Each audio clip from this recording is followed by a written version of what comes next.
जनवादी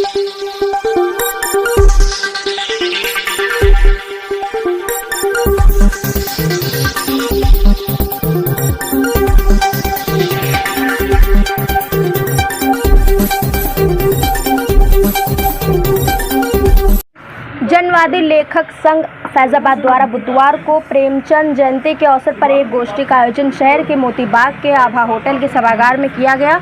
कार्यक्रम की अध्यक्षता वरिष्ठ कवि स्वप्निल श्रीवास्तव ने किया। उन्होंने प्रेमचंद की रचनाओं के केंद्र में किसान और स्त्री का जीवन प्रकाश डाला। वही संचालन करते हुए डॉक्टर विशाल श्रीवास्तव ने कहा, प्रेमचंद दूरदर्शी लेखक थे और इसीलिए उन्होंने आगामी सांस्कृतिक, सांप्रदायिक और राजनीतिक खतरों की पहचान उसी समय कर ली थी। साहित्य को राजनीति के आगे चलकर रास्ता दिखाने वाली मशीन वे यूं ही नहीं करते हैं। भारत के किसानों, निम्न मध्य वर्ग और दलितों की स्थितियों का यथार्थ वर्णन करते हुए प्रेमचंद ने सदैव आशीर्वाद को लक्ष्य के रूप में सामने रखा। कार्यक्रम संयोजक सत्यभान सिंह जनवादी ने आए हुए अतिथियों का धन्यवाद ज्ञापित करते हुए कहा कि शायद समाज का कोई वर्ग हो जिसमें प्रेमचंद को ना पढ़ा हो। उनकी समाज में व्यापक स्वीकृति है और आज भी लोग तलाश कर उनकी रचनाएं पढ़ते हैं। प्रेमचंद की जयंती के मौके पर उर्दू के वरिष्ठ आलोचक मोहम्मद जफर, वरिष्ठ लेखिका विनीता कुशवाहा, वरिष्ठ कवियत्री उष्मा शर्मा, आरडी आनंद में शामिल हुए। इस गोष्ठी में राजीव श्रीवास्तव, जयप्रकाश श्रीवास्तव, अखिल सिंह माहिर सर, कौम राम दुलारे यादव, पूजा श्रीवास्तव, रेखा शीतल, रीता शर्मा, महिला नेता सरोज यादव, शारदा आनंद, कुमकुम भाग्य, गंगाराम भगत, सीताराम वर्मा, ज्ञान यादव, महावीर पाल संगठन के सदस्य एवं साहित्य प्रेमी, समाजसेवी एवं सांस्कृतिक कर्मी उपस्थित रहे।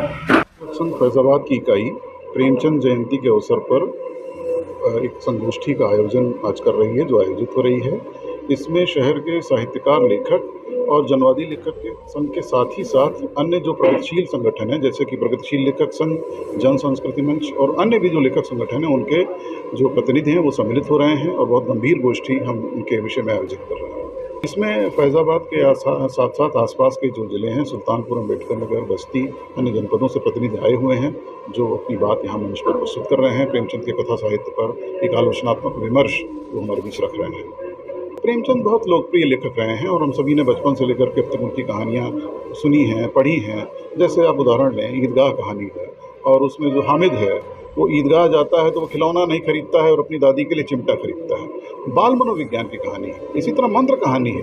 एक बुढ़ा सपेरा है, डॉक्टर चड्ढा उसके लड़के का इलाज करने से मना कर देते हैं, लेकिन वो जाकर के उनके लड़के की जान बचाता है। इसी तरह किसानों के बारे में, मजदूरों के बारे में, स्त्रियों के बारे में। गोदान जैसा ऐतिहासिक उपन्यास जिसमें एक गरीब किसान है, वो बेचारा मर जाता है सिर्फ एक आकांक्षा लिए हुए कि उसके दरवाजे पे एक गाय बंधी, लेकिन जब मर जाता है तो उसके घर वाले कहते हैं कि इनके हाथ में कुछ पैसा रख दो और गोदान करा दो इनसे। तो ये त्रासदी है कि जो भारत का किसान है, और आज देखिए कि तब भी स्थिति किसान की वही थी और आज भी वही है।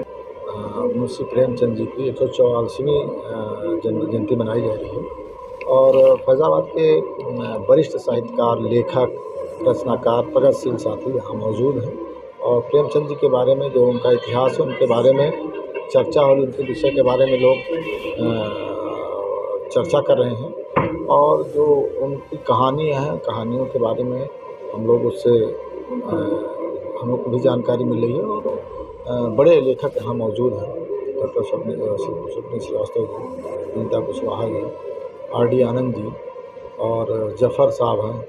तो इस तरीके से शहर के प्रगतिशील लोग और साहित्यकार और कवि सारे साथी हम मौजूद हैं। जैसे हमारे पुरखे के तौर पे हम उनको याद कर रहे हैं, तो आज पूरी दुनिया में उनको प्रेमचंद जी को लोग जानते हैं, पढ़ते हैं और उनकी चीज़ों को आत्मसात करते हैं और आगे ले जाते हैं। तो निश्चित तौर पे एक हम लोग के बहुत बड़ा दिन है और हम लोग अपने पुरखों को याद कर रहे हैं। हम लोग अपने एक योद्धा को याद कर रहे हैं जो साहित्य और संगीत, साहित्य और कहानी का एक बड़ा योद्धा प्रेमचंद जी को याद कर रहे हैं। सत्यभान सिंह जनवादी, सदस्य जनवादी।